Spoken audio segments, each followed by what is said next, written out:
Dow Jones tumbled again today, closing down 338 points for the day and 5% for the week. But it isn't just the market that has some people worrying in these days of counting every dollar. Lots of people are worrying about their timeshare investments. 4.7 million people have these often wonderful vacation retreats that can turn into terrible financial headaches.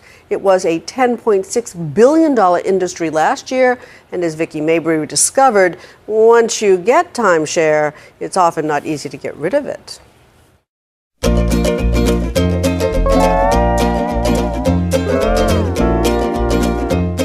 Timeshares. Who hasn't dreamed of owning a little slice of paradise for 1 week a year for the rest of your life?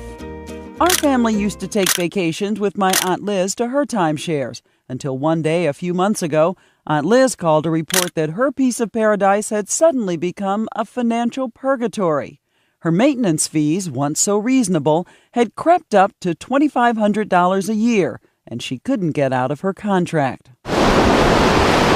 So I started researching how to sell this asset she thought was so valuable and discovered it was worth almost nothing. Timeshares matching what she'd bought 4 years ago for $55,000 were going for about $5,000 online. When you talk about a timeshare as an investment, it's really a poor word, and I apologize for using that, because you're never going to make money off a timeshare.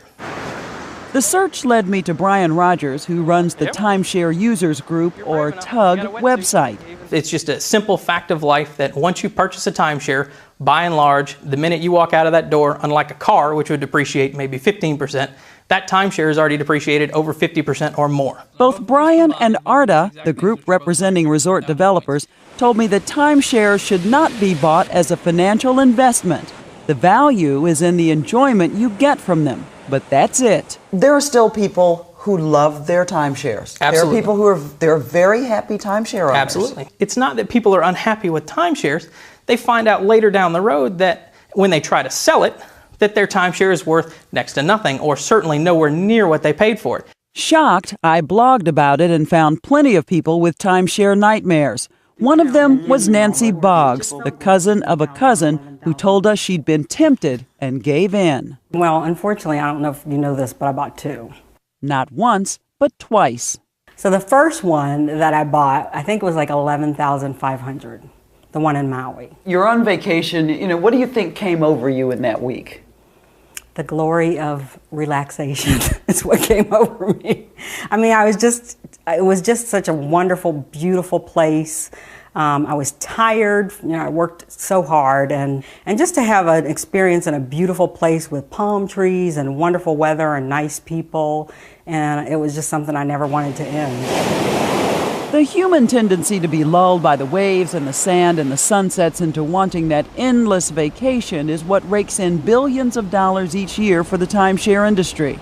They bring you into this room, and there's lots of balloons, and it's like a big party atmosphere. And then you hear bells ringing in the background and horns honking and people screaming and delightful screams. But I mean, happy screams, but they're like, Mr. and Mrs. So-and-so just invested in the happiness of their family or something like that. And before you know it, you've plunked down $10,000 or $20,000 or even $50,000 toward the happiness of your family.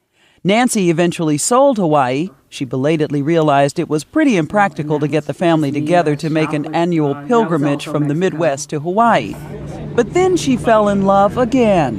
Ladies and gentlemen, welcome to glorious Cancun. With Cancun. You wrote them a check for the full amount. $13,500?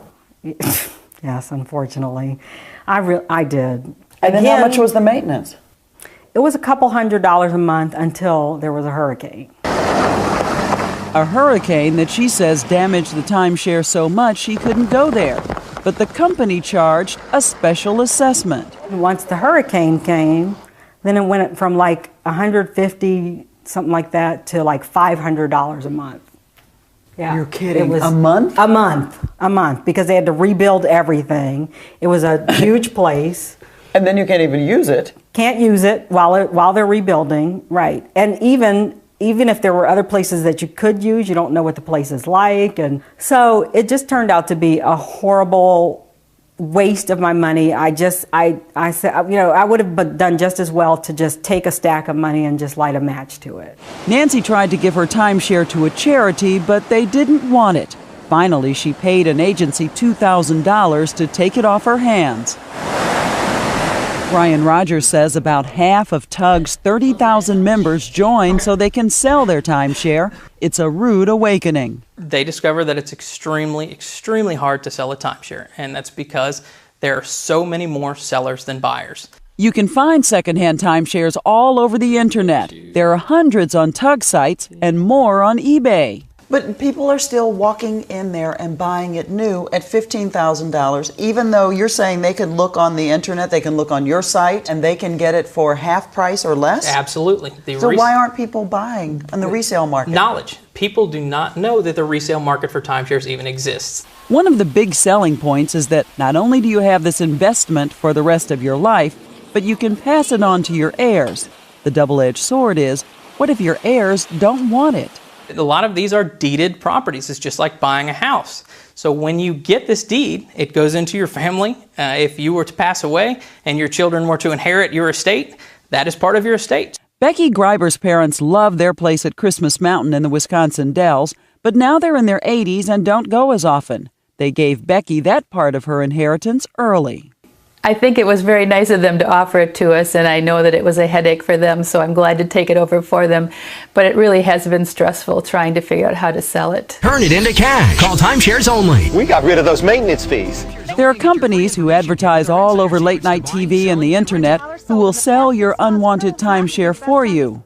Becky says as soon as word got out, she was inundated with offers from these kinds of firms offering to sell her timeshare for her if she'd pay them hundreds of dollars up front. I got a call just today asking if I had a timeshare for sale, and I said I did. And I said, but I am not willing to pay any money up front. I am only interested in paying commission after I sell the property, and she hung up.